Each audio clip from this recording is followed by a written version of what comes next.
علامہ عبدالحی لکھنوی رحمۃ اللہ علیہ نے اپنی کتاب السعایہ فی شرح ما فی شرح الوقایہ میں 15 اقوال ذکر کیے۔ یہ کتاب کا نام آپ نے سنا ہے یا پڑھا ہے؟ نہیں۔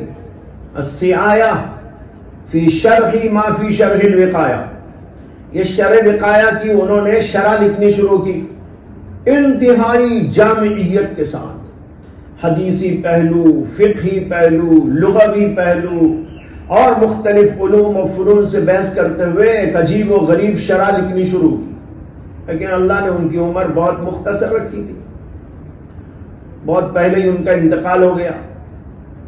ہم نے اپنے بعض اساتذہ سے سنا ہے کہ ان کا جو حاشیہ ہے شرح وقایہ پر، جو عام طور پر کتابوں میں چھپتا ہے، جس کا نام ہے عمدۃ الرعایہ فی شرح الوقایہ، یہ انہوں نے اس وقت میں لکھا تھا جب وہ خود شرح وقایہ اپنے استاد سے پڑھ رہے تھے۔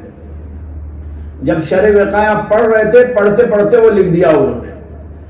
وہ ایسا جامع ترین حاشیہ لکھا کہ آج بڑے بڑے دنیا کے اساتذہ شرح وقایہ کے حل کے لیے اسی حاشیے کو استعمال کرتے ہیں جو ایک طالب علم کا لکھا ہوا ہے۔ آج اساتذہ فن اس کو استعمال کرتے ہیں، اہل فن اس کو استعمال کر رہے ہیں۔ ان کی لیاقت، ان کی صلاحیت کا اندازہ اس سے آپ کر سکتے ہیں۔ ہر فن پر انہوں نے کتابیں لکھی، حدیث پر ان کی کتابیں ہیں، فقہ پر ان کی کتابیں ہیں، بہت ساری درسی کتابوں پر ان کے حواشی موجود ہیں۔ اس کے علاوہ مستقل رسائل کا ایک گراں قدر انہوں نے عطیہ امت کو عطا فرمایا۔ ایک ایک مسئلے پر ایک ایک کتاب لکھ دی، ایک ایک مسئلے پر ایک ایک کتاب لکھ دی۔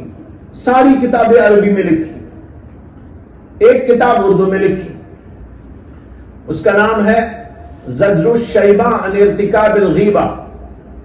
یہ کتاب انہوں نے اردو میں لکھی ہے۔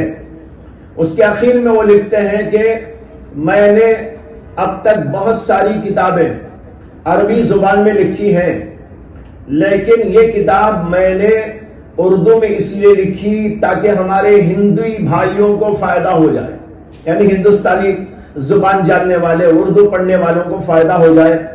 اور اسی کے بعد لکھا ہے اور میری عمر اس وقت 18 برس کی ہے۔ 18 برس میں کتاب لکھی ہے انہوں نے، اس سے پہلے کئی عربی کتابوں سے فارغ ہو چکے۔ سمجھ میں آیا؟